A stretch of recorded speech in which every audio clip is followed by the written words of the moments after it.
Well, it's Leigh Farnell again, and I'm on the Skype line with Steve Tippett, who is the president of the local Chambers of Commerce and Industry in Perth. Steve, thanks for agreeing to this interview. You're welcome. Afternoon, Lee. Mate, afternoon to you too. I think it's good weather out there in Perth. You've been out just back from a meeting, I understand. I've been working at the desk here all morning. So what we want to be talking about here is how to strengthen your business in the recession. As president of the local chambers, you and Charles have been working hard to say how can we help the members of the local chamber and their friends and other businesses in Perth come out of this tough period of 2009 stronger even than they went into it. And I know because you, not only of your many years in business, but also as a business coach, would have plenty of ideas on that. And that's part of what we want to do, is to form a mastermind and to cooperate so that we all work together to come out of this stronger.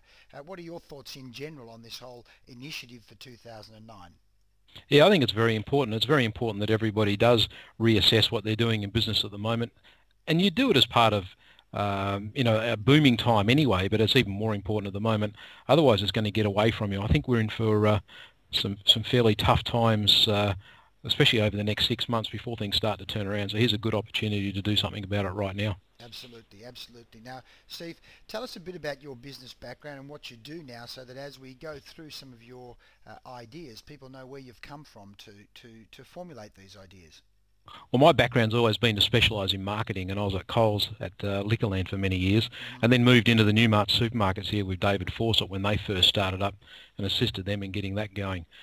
After that, I started up my own advertising agency and had 14 years there, but once again very heavily specialised in retail, especially in the supermarkets, hardware stores, shopping centres, and then with Action being sold out and going over to IGA, it was time for me to move on and do something else. So the staff took over what was left, and are doing very well out of it, actually. Fantastic, fantastic. So you would have seen these tough times come and go before in your experience, I'd imagine. Yeah, very back in '89, I can remember clearly having 18.75% home loan starting off a new business. Yeah, I wouldn't want to go back to that for anything. This is actually good compared to that. This is easy compared to that hard, eh? Yeah, the killer there was interest rate levels. I think the older ones of us around have learned to actually manage that. The ones I feel sorry for are the younger ones coming through now with $500,000 mortgages, new cars in the driveway, a house full of new equipment, and yeah, they've got to pay for it, and hopefully they don't lose their jobs in the meantime. Exactly, mate. Well, just on that, what are some of the things you observe? What are some of the key problems or mistakes that you actually see businesses make, be it in sales or marketing or finance or planning in these, tough times? We don't like to use the word recession, but really the graph seems to be heading in that direction, doesn't it? Yeah, with our business, the first thing we actually do is we go in and we ask people what's the problems that they're facing at the moment, and a lot of it tends to stem back to they jump back into their old ways of being. Especially they start jumping back into very much a telling aspect, Yes. telling people what they should do as opposed to soliciting the support of the staff that they've got around them, and that's just drifting back into the 20 years ago of how to run a business, as opposed to the way that they've been doing it very successfully in the past. And that's the first thing that we start to see jump up. They start to become much more autocratic because they're under pressure. Is that what you're saying? Yeah, and that does a lot of damage to staff. They know what to do. They know how to do their job well. They're quite often very, very dedicated to what they do, and the last thing they want somebody to do is to go back into that telling approach, as opposed to them feeling like they're part of the business. So that's the first thing that we see start to jump up. Yep. Um, What else do you see? the communication is a big element. There's a lot of uncertainty. Yep. They don't know where things are going. No different to the fact that we don't know where things are going. Yeah. But they've got homes, they've got mortgages, they've got a family to look after as well. And the old scuttlebutts starts to run around the organisations, and I don't think they address that very well. And that lets a lot of people down. The poison of the rumour mill. So there's already anxiety about what's in the newspapers, and then all of a sudden that starts to get even worse within the company, as you say. And we have a saying that says performance equals potential minus interference.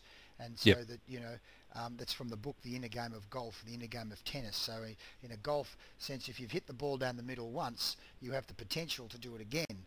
You just have to minimise the interference, and the same being in business, that if you've had a good day or a good week once, you have the potential to do it again. But if all of a sudden you've got a rumour mill and a whole lot of poison going around, that's immediately going to cloud people's judgments and their ability to communicate and work with customers and make sales. Is that what you're saying? Yeah, well, you're chopping out the legs from underneath them. They've got the ability to get on with it, and you're just hindering them. So the more, like you say, the more you interfere with them, the more you're going to have problems. But then they come back to this telling approach. So it's a combination of all these little areas that start affecting things. Okay. And what are some of the other consequences or mistakes that you see there? I mean, as you say, having spent all that time, particularly in retail and advertising, you would have dealt with a lot of companies. What's some of the grief and the pain that actually starts to create for people? Probably their resistance to change.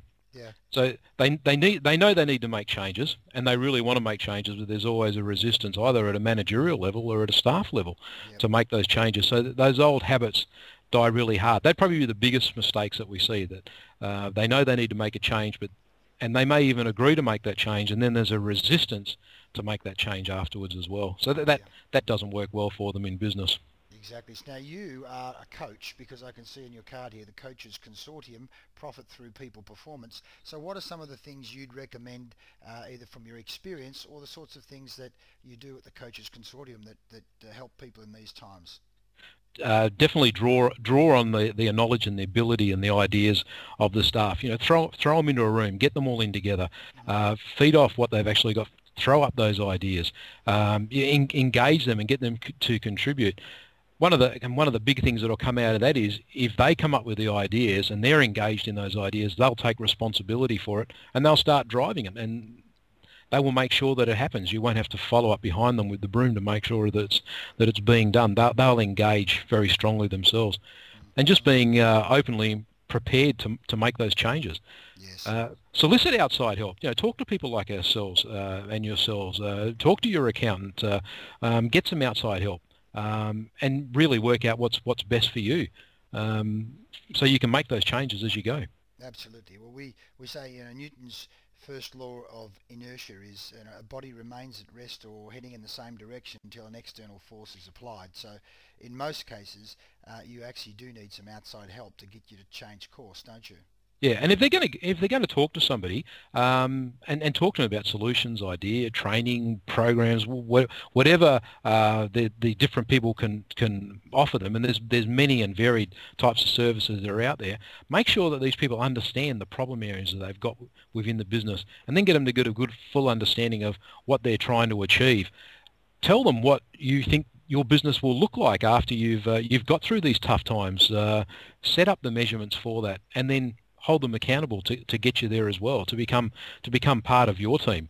Exactly. Then you can make a decision and go with whoever's the best value for money that suits your business, and you can build a long-term relationship with, not just somebody that's going to come in, get you to spend some money, do a little bit of work for you and go again. Exactly. Again, my background's phys ed originally, Steve, so I often think in terms of sport, and you know, you can go and do one golf lesson and that might help for a day or so, but if you're serious about improving your golf, you'll commit to a 6 or 12 month program, and in doing that, your golf is going to improve out of sight. But as you say, there's no use having a shower with the raincoat on. You actually want to do it, and do it properly, if you're serious about actually making the transformation, don't you? Yeah, and getting bed with somebody long term, it's no different to choosing an accountant. You choose somebody that's right for your business. That's going to help you prosper within your business. Do the same with these training, coaching organisations. Choose the right people and stay with the right ones. Exactly. It's like some of those fitness shows on TV, isn't it? They lock people up and work with them over 2, 3, 4, 5 months, and all of a sudden you get some massive transformations. And that's what we're talking about here, is using this as an opportunity to really transform yourself and transform your business over this period of 2009. Yeah, there's not a quick fix. If you expect a quick fix, you're wasting your time. That's definitely not going to happen.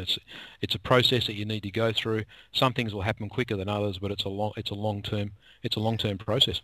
Give me some examples or case studies of companies you've worked with where you've seen transformations and the sorts of things that have gone on. You may or may not want to use their names, but the sorts of things that you've done with them that have helped people, you know, go from where they are to some better place. Most of our coaching has been one-on-one with business owners